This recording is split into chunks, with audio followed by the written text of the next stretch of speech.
Almost fell over my own dog. Hi everybody, it's me, I'm Max Dean. It's good to see you.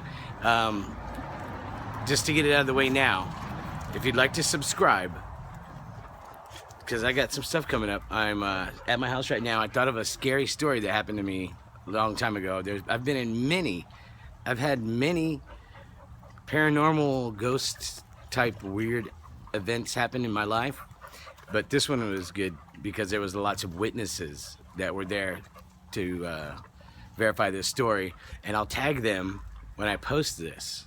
So on social media, not on YouTube, because I don't think I can tag them in that, but I'll send them the links and I'll tag them on social media.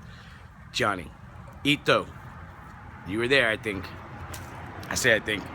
Anyway, behind me, we're at my house. My land is all that way. Okay, this is my shop slash welding shop slash trinket dinket shop slash grill shop. Now I found that. Okay, so story goes, I was a bartender years and years ago when I was mid-20s to like 30s. Lots of different jobs, high volume nightclub jobs, and at one point I got a bartending job at a place called the Atrium here in San Antonio. Now, it was a really, really cool club because at the time there weren't very many like this. It was one big club full of bad bitches. No. One big club, and it had multiple clubs inside of it. Okay? And it was called the Atrium. The main room of this club was like a sitting lounge area with couches and coffee tables on like the place was a dance club before, so they redid the dance floors, all beautiful wood, surrounded by carpet and tables and couches, and it was super cool. Okay? That was the center of the room. And then there was big clubs on, like rooms that were made into clubs all around that, including a sports bar, a 70s disco themed room, an Egyptian dance theme room, industrial music room, blah, blah, blah, blah, blah. Live music and all that.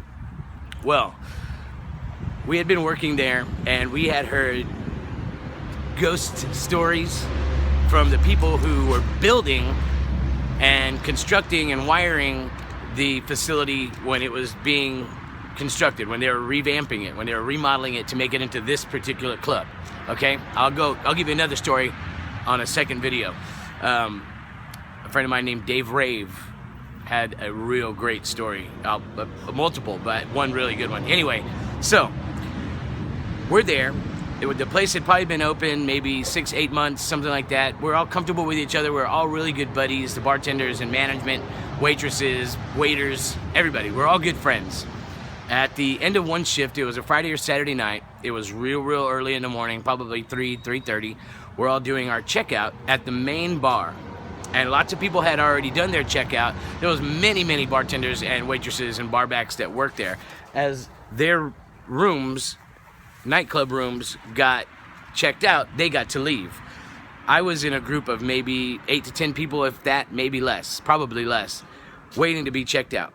Now, the club had all the lights turned off aside from where we were, at the front of the club, by the main doors in the sports bar area. It was elongated, and it was called Bartinis, okay? We're there doing our checkout. There was like video games and such that we can, count our money, blah, blah, blah. And other than that, we were the only ones there. Well, we're there counting our money, doing just that, and we hear banging at the front door. Crazy. The security guy runs up to where we are from the front door, and it's like, hey man, there's a bunch of cops out front banging on the front door. They're about to bust the door in. So the owner and the management, they run out there, like, what the heck's going on? And let him in. And those officers immediately, I believe immediately, pulled their guns out and told everybody to sit still.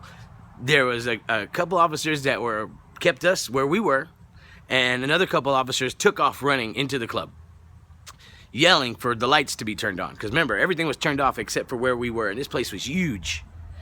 And as they're going, we're freaking out. Like, we're all have our hands in the air, like, we didn't do it. We don't even know what the heck's going on. Finally, management gets over there, they get the breakers and turn on all the lights. No one's moving. We're all there. The officers, I think more officers showed up, and they're walking the entire club. And they're focusing on this one back corner of the facility, right? Where this one little bitty, like, industrial techno music room was. There was a restroom area back there, male and female, 2 separate male and female restrooms. Well, story we got was, we were all closed. It was, you know, I'm just gonna say, let's say 3:30 in the morning, right? 911 gets called from the ladies' restroom in the back of the club with a female screaming bloody murder, that she was either being raped or beat up or molested or murdered or stabbed or something. But you could hear a huge commotion in the background, and her really not speaking into the phone, but just freaking out and screaming, and somehow managed to dial 911, but the phone was either ripped out of her hand or she was pulled away from the phone before she could say anything to the answering operator. So the officers, of course, bust in there to save her life, to figure out what's going on. The entire time we're sitting there like not knowing what's going on. Well, they don't find anything. And they come out and they're asking us 121 questions, right? Like, and we are just answering honestly. And we're freaking out. You know, we're like, well, where is she? What's going on? What, you know, they tell us, you know, after a while of questioning, they finally say what just happened with the 9. They were there like that. So it wasn't like 45 minutes had went by.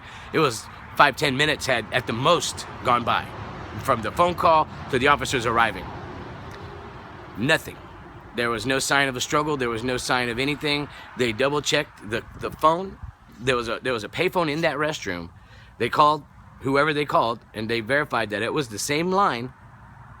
They went back and checked their security cameras, and the last people in that area was way before closing. And there was no, from the time the call was made to way before closing, the officers entering there was no motion. There was no windows where they could have escaped, no vents they could have crawled in.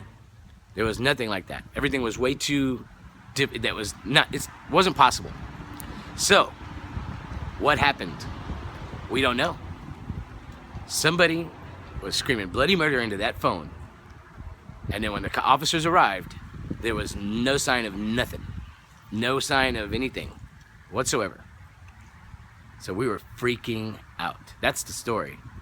And to me, it's chilling to me because I was there. But I thought maybe you guys would get a kick out of that. It's getting close to Halloween, everybody, so please dress up, participate in Halloween, man. It's the best holiday, one of the best holidays besides every other holiday. It's the best one that's currently gonna happen next.